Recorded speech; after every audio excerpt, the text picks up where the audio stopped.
Thank you for joining us. My name is Lynette C., and I am president of the Mamaroneck School Board. The economic crisis that we're in has affected many of us personally in Larchmont and Mamaroneck. It has resulted in huge stress and fear among probably every single one of us. On behalf of the school board, I want to tell you that we realize these are truly unprecedented times.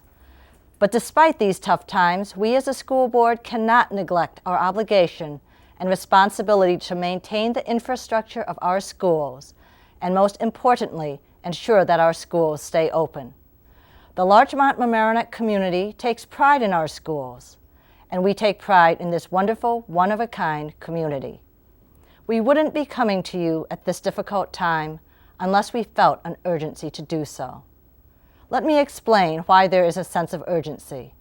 Last year, students at Hommocks were wearing coats in the classrooms during the coldest winter months due to the deterioration of our 40-year-old boiler and the clogging of the distribution pipes there.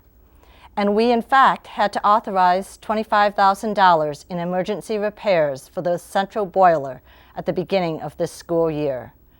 The boilers at Hommocks and Central are more than 40 years old and are past their expected life. Our engineers have warned us that these two boilers could fail at any time now, and if they do, a couple of things will happen. First, the schools will need to be closed down for an indefinite period of time until heat is restored. And secondly, the community will not only need to pay more money to repair the boilers on an emergency basis, but will also inevitably need to replace the boilers anyways. In addition, there is other very important work included in the bond proposal that the board agreed to support back in June. While my fellow board members and I are looking into several possible options pertaining to the scope of the bond, we're pleased to tell you that there will be no additional cost to taxpayers as a result of the bond over the next couple years, and after that, the increase, if any, would be relatively small. The reasons for this are that we will simply be replacing debt service from previous bonds that are now in the final stages of being paid off with this new debt service. Additionally, our district was granted a special one-time state aid called Excel in the amount of $1.55 million, which plays a role in offsetting our new debt expenditures. What follows is an interview designed to educate you about the proposed bond. The interview is being conducted by the district's Director of Public Information, Debbie Monetta, with our Superintendent of Schools, Dr. Paul Freed. After you've had a chance to learn about the bond through this interview, we hope you'll follow up by asking questions and completing an important questionnaire that we've put together as one of several means to gauge community feedback. You can find a copy of the questionnaire on the Mamaroneck School District website at www.mamkschools.org.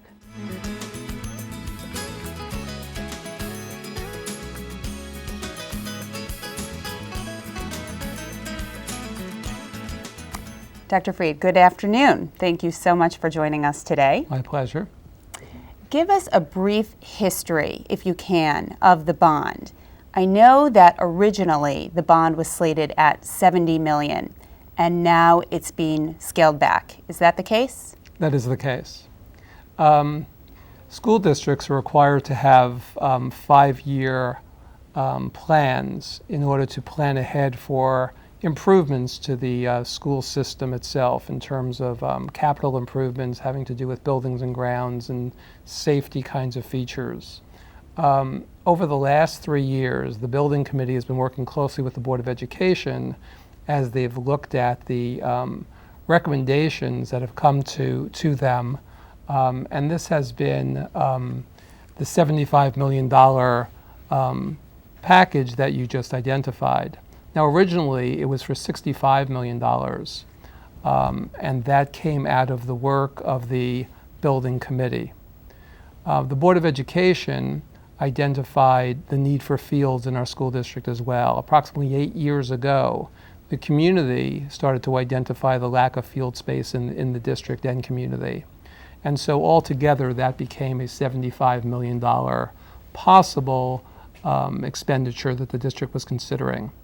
After a lot of consideration on the Board of Education, considering the needs and the abilities of the community, that was pared down last June to $41 million.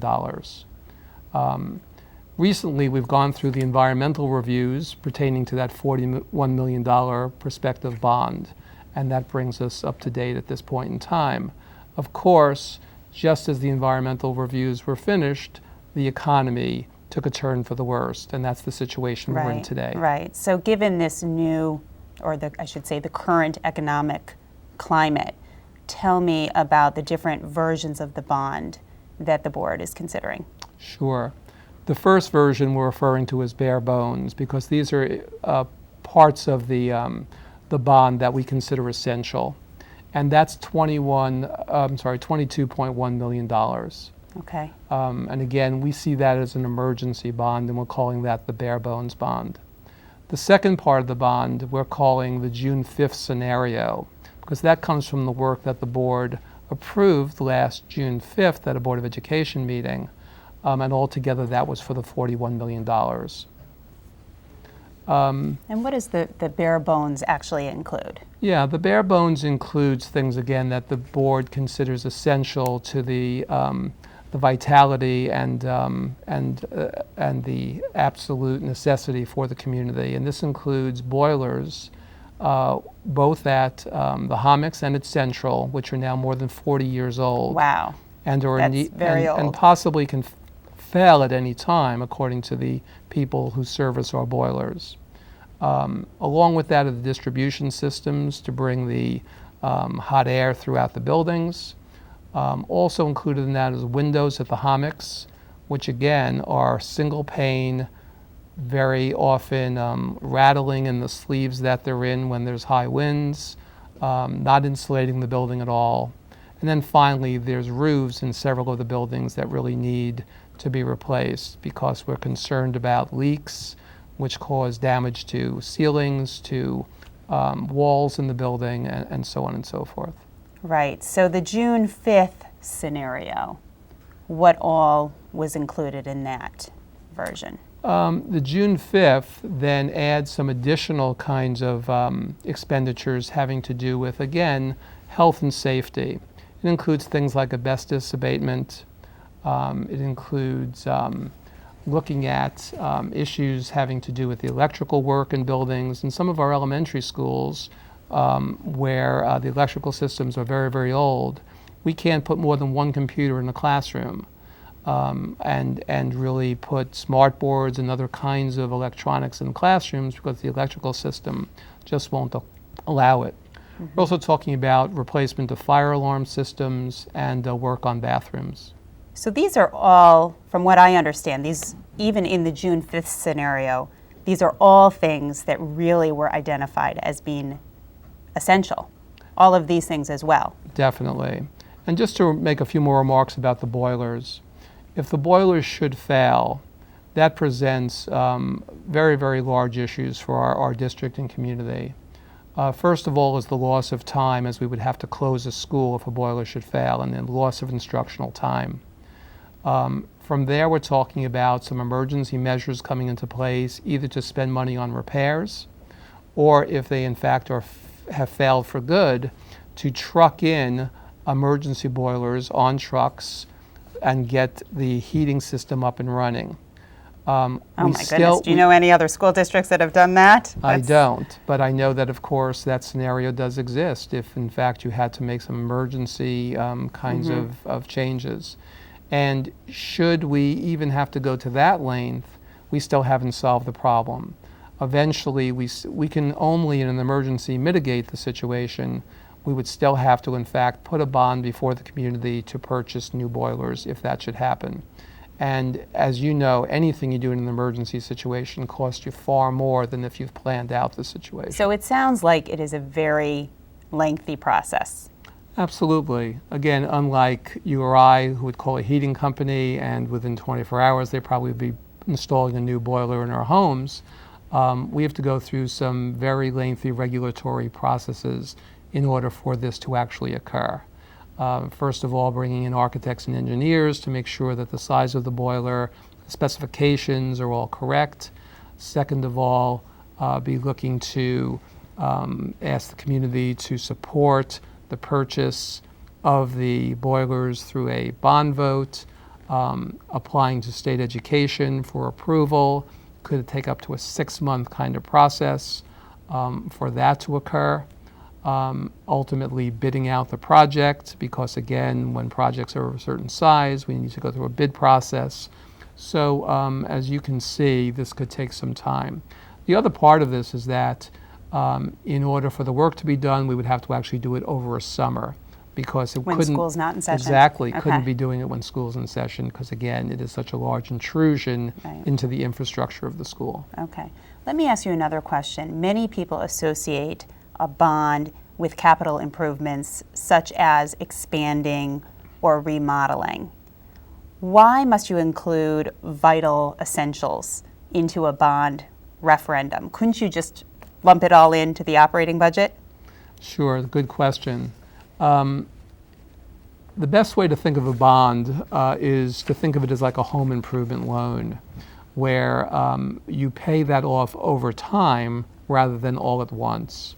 Our budget is something that occurs once a year, and the financial impact of that is immediate.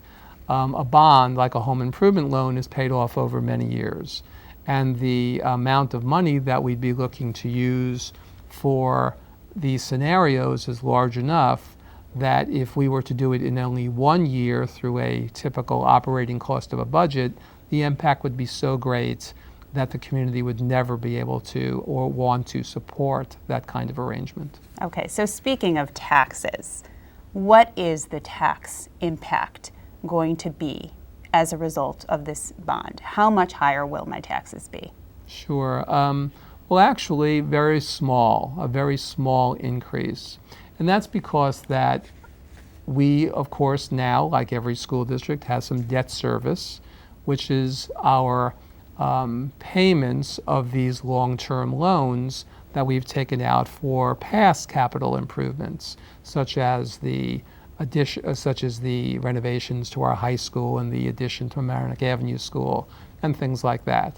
So debt service eventually disappears because you've paid off that particular debt, and that's what will be happening with us. Some debt service would be leaving just as this new debt service would be coming. So the overall impact we expect would be very small. The other part of it is that there's a one-time XL aid that we would be receiving, and so that would also help minimize the impact. Okay, so let's look at the numbers. Give us a clear idea of what the numbers will look like. From the prospect of an average homeowner, which is the scenario I would give you, we would be looking at taxes compared to based on the debt service that people have per year. And I'm going to be referring to a chart, and that chart will be showing the debt service that we are looking at.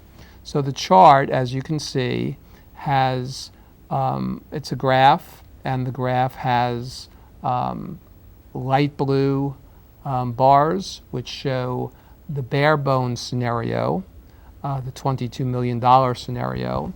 The dark blue shows the June 5th scenario, and there's a solid black line, and that shows the present debt service.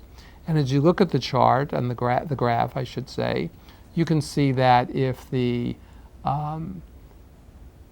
graph line is above the solid black line, that's showing an increase in debt service and taxes. If it falls below, it's showing a decrease. For the next couple years, the way I understand it is, there would be no tax increase as a result of this bond in either scenario. Right.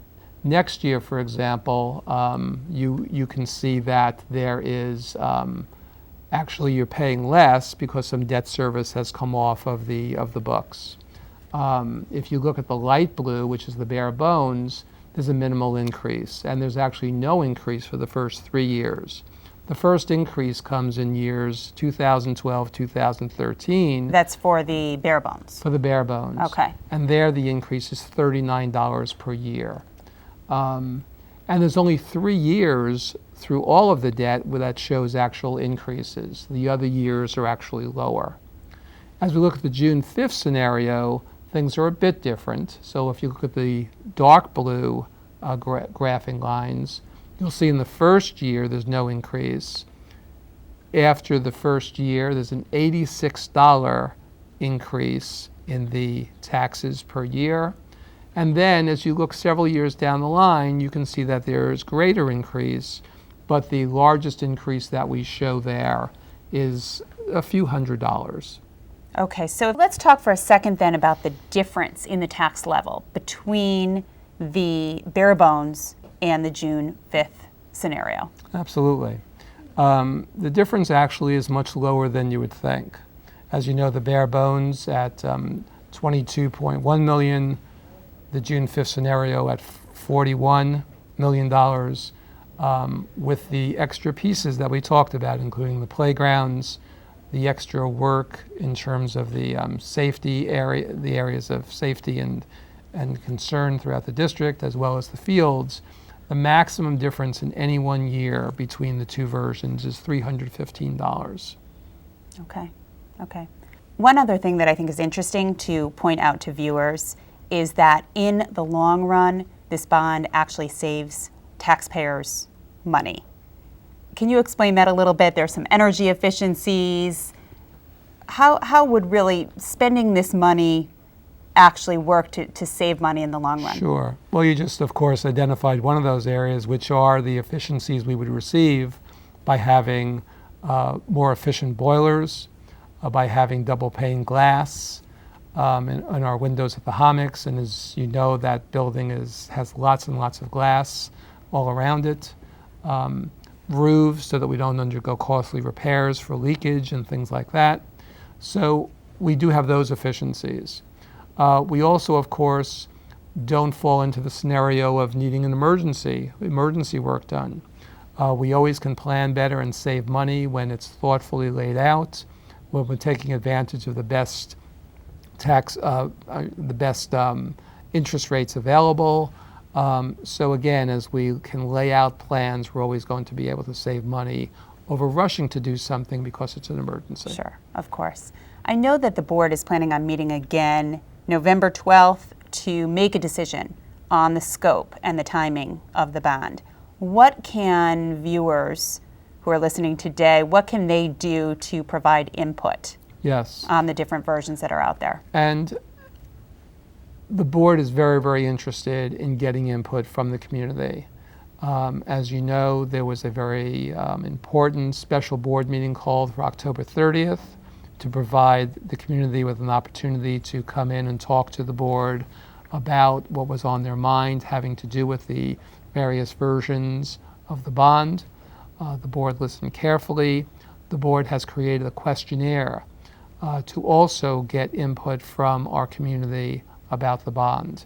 And our community members can access that questionnaire on our website, www.mamkschools.org.